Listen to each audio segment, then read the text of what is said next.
Hi, so my name's Adrian Ballinger. Here we are in Amadablam Base Camp at 15,000 feet in the Himalaya in Nepal. It's late afternoon here when we're filming, so the mountain is right up there.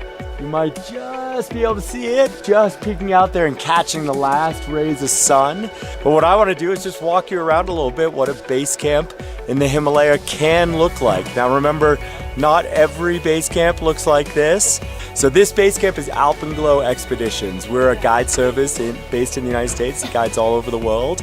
And we really try to combine, the best comfort and best food and best people guiding our trips, along with experienced members who have worked through a progression to get on big mountains, ready to go to the mountain of their dreams. And Amadablam, which you can see a bit more of now, it's one of the most technical peaks in the Himalaya. It's got 5'9" rock climbing, grade 5 ice climbing. It's 22,500 feet tall, and it's pretty much my favorite mountain in the world. I've summited it 13 times over the last decade, and I'm still coming back for more. I love it. This is what people normally think about when they think about camping. So let's start with the traditional, and then we'll go from there. But you can sort of see we're in the middle of our camp here. There's hangout tents and kitchen tents and dining tents and sleeping tents, and I'm gonna show it all to you. So this is home for me, and remember that on these big expeditions, I might be hanging out in my orange tent for anywhere between 6 and 8 weeks. I probably spend about 7 months a year in a tent instead of at home. So, again, comfort's pretty important to me. So of course I got a big fatty down mat. I have a negative 40-degree sleeping bag to get cozy in. You might notice that I don't just have one pad and sleeping bag, I got another pad and another sleeping bag, and you never know when someone wants to come and hang. I might even have met my girlfriend that way on a mountain. So I cover the whole bottom of the tent so no moisture comes up from underneath. Of course I've got light so I can hang in here. Of course we all have headlamps, but the last thing I want to do is just be in a headlamp the whole time. If I can read by light, I've got my Kindle, I've got my iPhone with the latest season of Game of Thrones on it. I got some power, just a little system, basic solar system outside and inside so I can charge at night. I got my my rock out speakers, so if I need to play with little Barry White, I have that option. And then eventually, all of this sort of clothing mess over on this side, I'll get all that cleaned up and into piles of sort of mountain clothing and base camp clothing. Try to make it as much like home as I can, as warm and comfortable as I am. Our whole theory that you're gonna see throughout this camp is we balance sort of the hard work and suffering that inevitably goes on at high altitude on technical peaks with comfort down at base camp, where we can recover and eat well and sleep well and then go put out that hard effort again. Any power we have, we try to get from the sun. So for me, that's just a couple of personal panels on top of my tent. 20 watt panels like this will really give me everything I need for all my personal electronics, from computer to music to iPhone. Probably the most popular question I get when I give slideshows about expeditions in the Himalaya is, how do you go to the bathroom? And you, our watchers, we want you to experience that as well. So let's go visit the crapper. Key to this place is getting on an early morning cycle, because imagine at night the temperature around here is like negative 15 degrees. You can imagine everything freezes and nothing stinks. But once the sun's had a few hours and your teammates have gotten in here, the place gets a little rougher. Welcome to the crapper. So we work really hard to make this place smell nice, but it is the end of a hot, warm day in base camp. But check this setup out, this isn't just, digging a hole and crapping, because this is a popular base camp and we really want this place to be great for generations to come. So actually everything goes into a blue barrel, even though we do have a nice toilet seat. You want to come in and take a look? Oh God, I can't wait. Nice toilet seat bolted down to this table. It's a relatively empty system. Gabe's not as used to it as I am. He's gonna back up. So essentially everything we do up here goes into that blue barrel and then is carried down to lower altitudes, where, believe it or not, it can be used as fertilizer on the potato fields. That's my favorite place in camp. And then over here is our puja ceremony altar. So here in Nepal, Tibetan Buddhism is incredibly important to the local people. And religion is really a part of everyday life for our Sherpa, and we're here for us as well. And so every afternoon when there's people on the mountain, we actually burn juniper as blessings, sending blessings to the gods and asking for safety for the people who are on the mountains. The prayer flags you see are actually doing the same thing.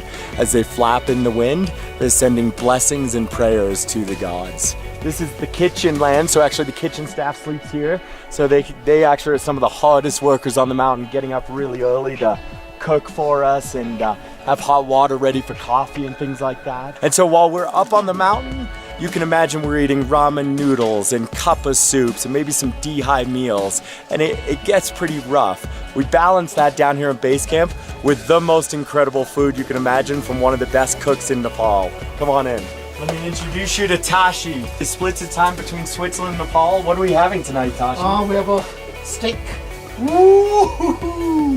So we have tenderloins, looks like asparagus, some fresh mushrooms, and some fresh vegetables. And check it out, Tashi's even got a full-size oven, runs off of propane. We're baking pie. Take a look in there and check out that pie.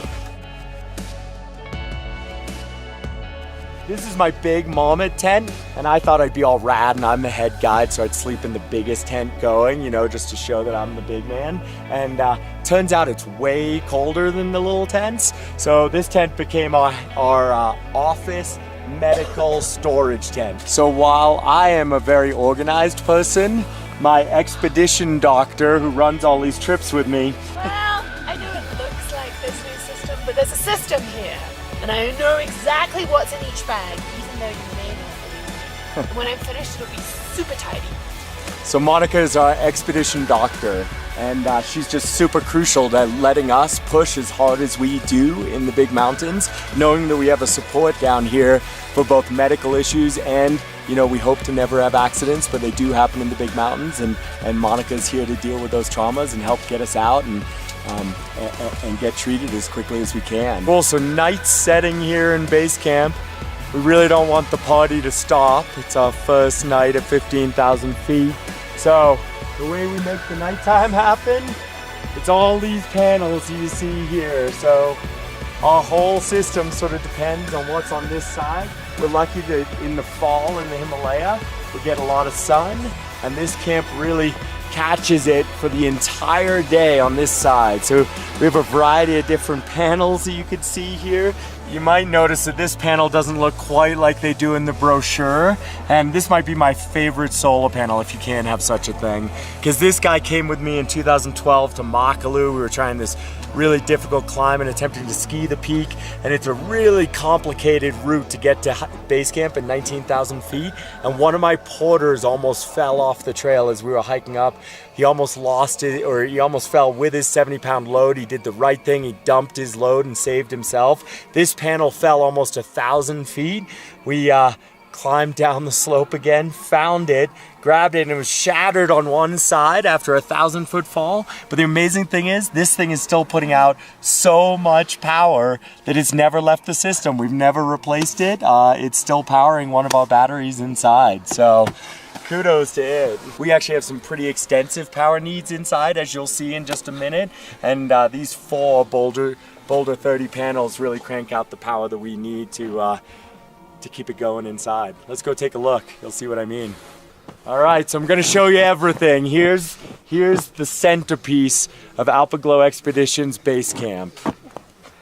We've got the bar over here, you know. You never know when you need some Camino Real tequila, some Red Label, that always goes well. It looks like before we arrived, someone needed some of the Jim Beam. Not quite sure what happened there. And this year we're lucky enough to have Viña Serena semi-sweet wine from Spain. I'm a little afraid about the headache this might give me, but we've got a whole case of it. What else do we have? We have loads of great food. We got olive oil from Spain. We got pistachios, you know, of course, lots of water to keep us hydrated.